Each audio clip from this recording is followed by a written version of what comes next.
Style is the majority of why we watch the people that we do, why we want to watch certain skaters. But usually when you talk to people about style, they might just say that they like their style. They might give an adjective to describe their style, but that's about as far as we go. I wanted to kind of divulge into what style is and to actually characterize the elements of style. I think that there's 4 pieces of style. There's trick selection, your clothing, your setup, and movement. Now, trick selection is how you can kind of almost categorize your favorite types of skaters, and you might find that all of your favorite types of skaters fit into one of these riding styles. Trick selection can kind of be placed like along an imaginary line. On one side, you have the go fast, hands down, almost exclusively type of skater. Think your Adrian Painel, your Diego Poncelet. Really, like, racers are this style. And it's pretty rare that you find somebody doing this style who is not racing. Moving a little bit over on the line, you're looking at the still racing style, but pretty much all done in stand-up. So we're doing big stand-up slides, we're doing really fast skating, it's pretty risky, it's all directional. You're looking at skaters like Thies or Lorenzo Pasalacqua. This is like a Euro vibe style of skating. Then we're moving a little over onto the other side of the line where we're getting into a stand-up skater, but who is typically skating a lot of switch as well.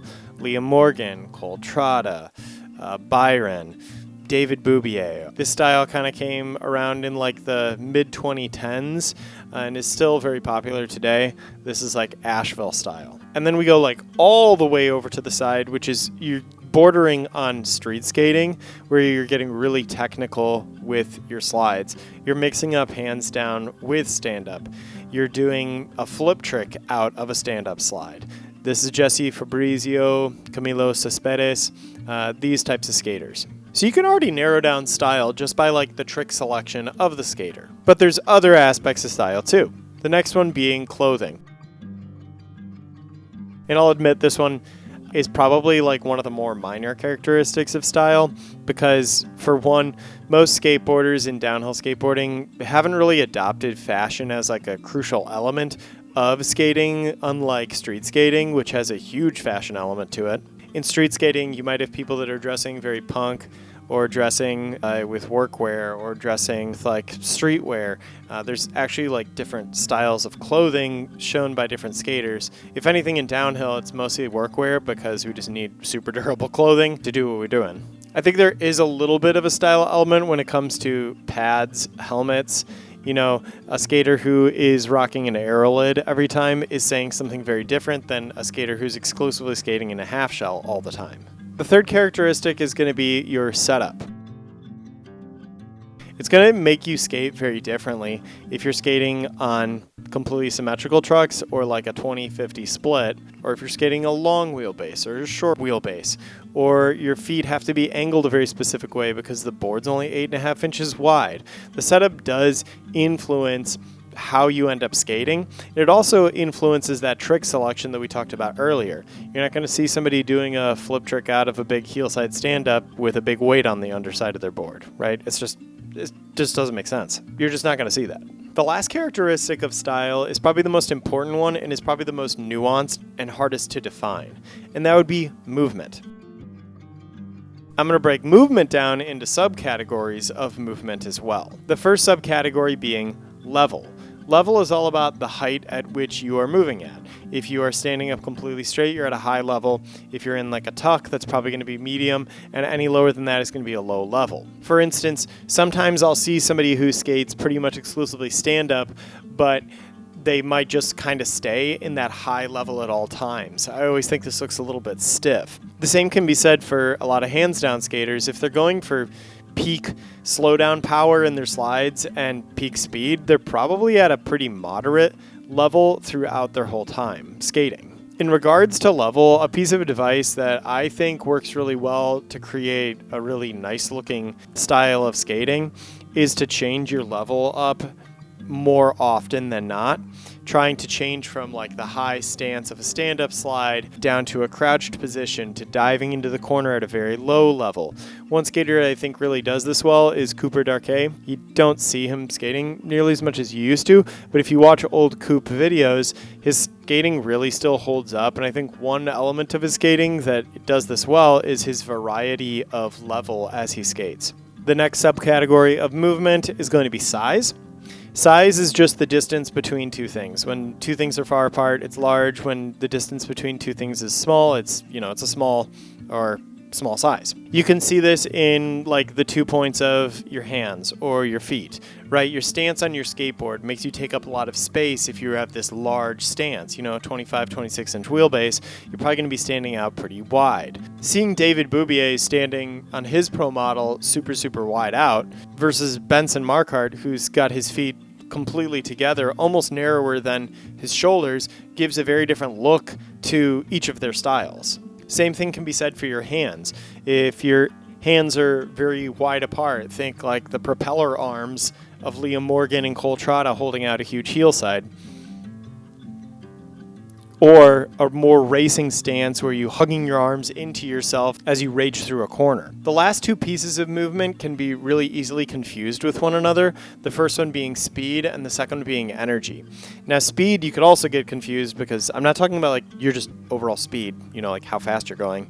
I'm talking about the speed of how your body moves as you are skating. For example, if I'm comparing Chase Hiller and Byron Essert, they actually have super different speeds as far as how they hook up a slide. Chase is extremely sharp and rapid with how quickly he hooks the slide back up, where Byron is much more slow with how he hooks up the slide. It's so slow, in fact, that it looks very fluid, and it's almost like he's very much controlling how the wheels are deciding to hook back up. I think this is just due to just a really good amount of control and strength, honestly, to control the wheels. There's probably something to be said about the wheel choice itself. A narrower contact patch is easier to just do exactly what you want it to do as long as you're wanting to slide, versus a larger contact patch just wants to grip back up and do that really quickly. The last subcategory of movement is going to be energy. Energy is about how suddenly or gradually movements change or stop.